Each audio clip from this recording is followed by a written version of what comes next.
1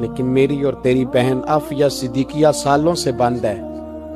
تڑپ کے پوچھا ہے مسلمانوں نے کہ اس کی غلطی تو بتاؤ، اس کا قصور نہیں پر وہ بند ہے، کوئی نہیں بات کرنے والا، کوئی نہیں مسجد جانے، جمعہ تو پڑھانا ہے، اس میں غرض نہیں، درد ہے کہ نہیں کہ اس میں تو اتنا پتہ ہے کہ گھنٹے تقریر ہے کرنی ہے۔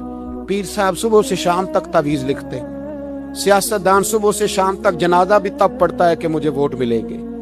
تاجر کہتا ہے بس دکان چلنی چاہیے، مر جائے میری طرف سے ساری دنیا، بس کرو، اس خول سے باہر نکلو۔ اے نوجوان مسلم، کبھی یہ تدبر بھی کیا تو نے، وہ کون سا گردوں ہے جس کا ہے تو ایک ٹوٹا ہوا تارا؟ تو نے سوچا ہی نہیں کبھی، تجھے کبھی خبر ہی نہیں ہوئی کہ یہ کس قدر بڑا کام تھا؟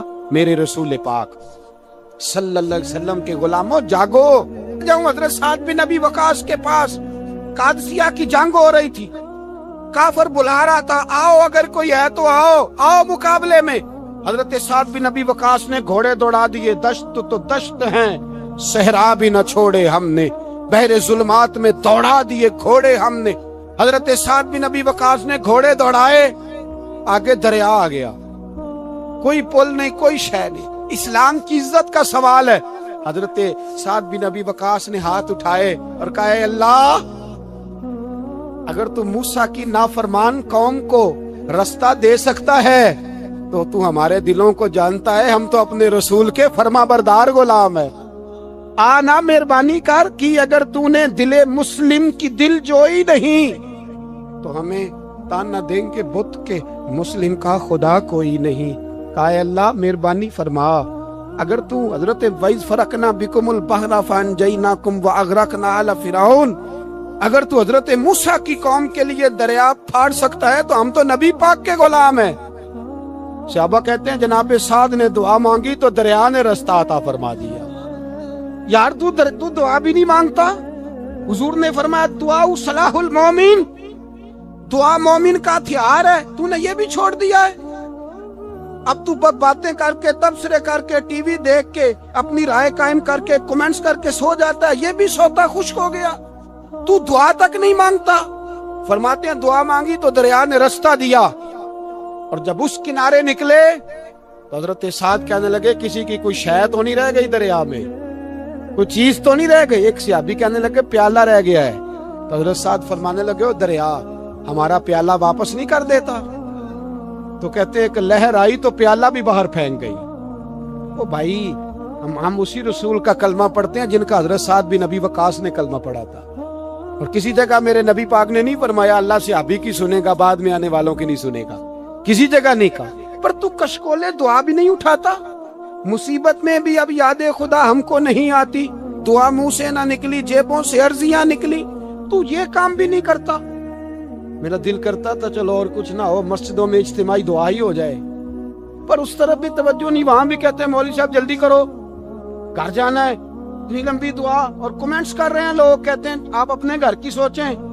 میرے بھائی دعا، صلاح الدین ایوبی فلسطین کی جنگ لڑ رہے تھے، خبر آئی کہ عیسائیوں کا ایک بحری بیڑا، بحری جہاز اسلحہ لے کے آ رہا ہے، نیزے ہیں، تلواریں ہیں، تیر ہیں۔